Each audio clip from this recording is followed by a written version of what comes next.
అనుగుణంగా చక్కగా మార్చడానికి ఓకే కిరణ్ గారు, సో ఏమంటారు మరి? సో ఇది కేంద్ర ప్రభుత్వం ఇచ్చినటువంటి నిధులతోటి జరుగుతున్నటువంటి కార్యక్రమం. సో గతంలో కూడా కేంద్ర ప్రభుత్వం చాలా నిధులు ఇచ్చింది, కానీ ఆ నిధులు ఏమైపోయినాయో తెలియదు. చిన్న ఎగ్జాంపుల్ చెప్తాను మీకు. రూర్బన్ ప్రాజెక్ట్ అని చెప్పేసి ఇలాంటి వెనుకబడిన ప్రాంతాలకి కొన్ని నిధులు ఇచ్చింది. ఎస్టీకి సంబంధించినటువంటి ప్రాంతాల అభివృద్ధి కోసం కొన్ని నిధులు ఇచ్చింది. తర్వాత మనం గడిచిన 5 ఏళ్లలో, అంటే ఈ ప్రభుత్వం వదిలేసి వైసీపీ హయాంలో గడిచిన 5 ఏళ్లలో ఎస్టీల సంక్షేమానికి రిలీజ్ చేసినటువంటి నిధులు కానీ మనం చూస్తే ఏమైందో చూసాం. ఎస్సీ సప్లా నిధులు ఏమైపోయినాయో తెలియదు. ఏమంటారు మరి? మీరు అంగీకరిస్తారా మన కేఎస్ ప్రసాద్ గారితో? రాజు గారు, ఇప్పుడు మీరు ఒక బాధ్యత, ఇప్పుడు ఒక కుటుంబంలో ఒక ఎగ్జాంపుల్ తీసుకుంటే, ఒక తండ్రి కొడుకు మధ్యలో ఒక ఎగ్జాంపుల్ తీసుకుంటే, కొడుకు బాధ్యతగా ఉంటే కొడుకు ఎప్పుడు అడిగినా అప్పుడు తండ్రి డబ్బులు ఇస్తాడు. ఇచ్చిన డబ్బుల్ని మందు తాగు, లేకపోతే సిగరెట్లు తాగు, లేకపోతే జులాయి వేషాలు వేసు డబ్బును వృధా చేస్తుంటే మీరు మళ్ళీ డబ్బులు అడిగితే మీ ఫాదర్ ఇస్తారా? ఇచ్చే పరిస్థితి లేదు. ఇక్కడ కూడా అంతే. ఇప్పుడు కేంద్ర ప్రభుత్వ నిధుల, రాష్ట్ర ప్రభుత్వ నిధుల, లేకపోతే పంచాయతీరాజ్ శాఖ నిధుల, లేకపోతే మన్రేగా నిధుల ఈ కాదు. ఇప్పుడు చేయాలన్న చిత్తశుద్ధి ఉందా లేదా? నాయకుడికి చేయాలన్న చిత్తశుద్ధి ఉందా లేదా? ఇప్పుడు ఏజెన్సీ ప్రాంతాలని చెప్తా ఉన్నారు. ఏజెన్సీ ప్రాంతాల్లో ఎందుకు తిరగలేకపోయారు? లాస్ట్ 10-15 ఇయర్స్ లో మనకి ఏజెన్సీ ప్రాంతాల్లో నక్సలైట్లు రోడ్డు పగలగొట్టేసినట్టు, లేకపోతే మందు పాత్ర పేల్చినట్టు ఇప్పుడు పవన్ కళ్యాణ్ గారు తిరుగుతున్న ప్రాంతాల్లో ఎక్కడ రిపోర్ట్ అయింది? నక్సలైట్లని అడ్డం పెట్టుకుని, లేకపోతే వాళ్ళని బూచిగా చూపించి ప్రజల్ని అభివృద్ధికి ఆమడ దూరంలో పెట్టేసి, ఇందాకడ ఆయన వైఎస్ఆర్సీపీ ప్రతినిధి గారు చెప్తా ఉన్నారు, బిల్డింగ్ కట్టారంట అరకులో. బిల్డింగ్ కడితే డోలీ మూతలు ఎలా తీరుతాయి సార్? డోలీ కష్టాలు ఎలా తీరుతాయి? బిల్డింగ్లు కడితే అంబులెన్సులు ఎక్కడైతే గిరిజన మహిళలు ఇబ్బందులు పడతా ఉన్నారో, అవస్థలు పడతా ఉన్నారో అక్కడికి అంబులెన్స్లు ఎట్లా వెళ్తాయి? విజయవాడలో 1000 పైచీలకు అంబులెన్సులు కుయ్యి కుయ్యి కుయ్యి అన్నాయి, కానీ ఏజెన్సీ ప్రాంతానికి వెళ్ళి కుయ్యి కుయ్యి కుయ్యి అనలేదు కదా.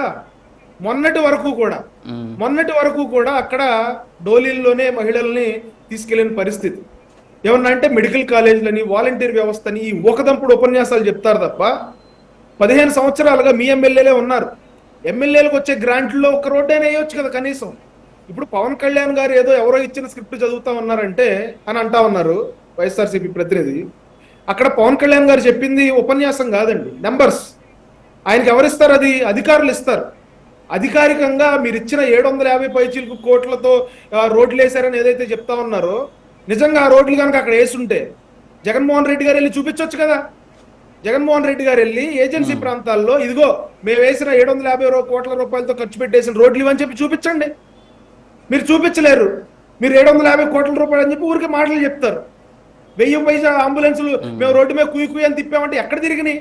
కోవిడ్ టైంలో అంబులెన్సులు తిరిగినాయా? అంబులెన్సులు లేక బైకుల మీద, స్కూటర్ల మీద డెడ్ బాడీని తీసుకెళ్లిన ఘటనలు మనం చూడలేదా?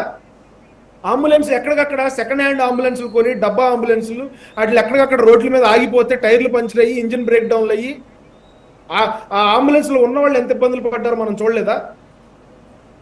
ఇక్కడ నేను చెప్పేది ఏంటంటే, పవన్ కళ్యాణ్ గారికి చిత్తశుద్ధి ఉంది, రాష్ట్ర ప్రభుత్వానికి చిత్తశుద్ధి ఉంది. పవన్ కళ్యాణ్ గారు ఆ డోలీ కష్టాలను తీరుస్తా ఉన్నారు, ఆ రోడ్ల కష్టాలు తీరుస్తా ఉన్నారు. అక్కడ అరకు కాఫీ అని చెప్పి అరకు కాఫీని ప్రమోట్ చేస్తా ఉన్నారు. ఇందాకడ టీడీపీ ప్రతినిధి గారు కూడా చెప్పారు, అక్కడ ప్రజలు మాకు 1,00,000 ఎకరాలకి కాఫీ ప్లాంటేషన్ కావాలంటే పవన్ కళ్యాణ్ గారు సూచనలు చేశారు. ఆ నాలెడ్జ్ ఉండాలి, ఫస్ట్ ఆ అవగాహన ఉండాలి. సిల్వర్ ఓక్ వేస్తే అక్కడ ఏంటి ప్రాబ్లము, లేకపోతే అక్కడ నేటివ్ మొక్కలు వేస్తే ఏంటి అడ్వాంటేజ్, దానివల్ల ఫారెస్ట్ ఎలా అగ్ని పుడుతుంది, లోపల భూమిలో అగ్ని ఎలా పుడుతుంది, ఆ గ్యాస్ట్రిక్ ఎట్లా ఫామ్ అవుతుంది, చెట్లు ఎలా పుడుతాయి, అరణ్యం మొత్తాన్ని ఎట్లా నాశనం చేస్తే నాన్ నేటివ్ మొక్కలు వేస్తే, ఇవన్నీ అవగాహన ఉండాలి. గత పాలకులకు అవగాహన లేదు. గత పాలకులు వాళ్ళని కేవలం ఓటు బ్యాంక్ గా చూశారు. వాళ్ళకు వచ్చే లబ్ధి, వాళ్ళకు వచ్చే పథకాలని వీళ్ళు అక్కడున్న నాయకులు తిన్నారు తప్ప అక్కడున్న ప్రజలు తిన్న పరిస్థితి లేదు.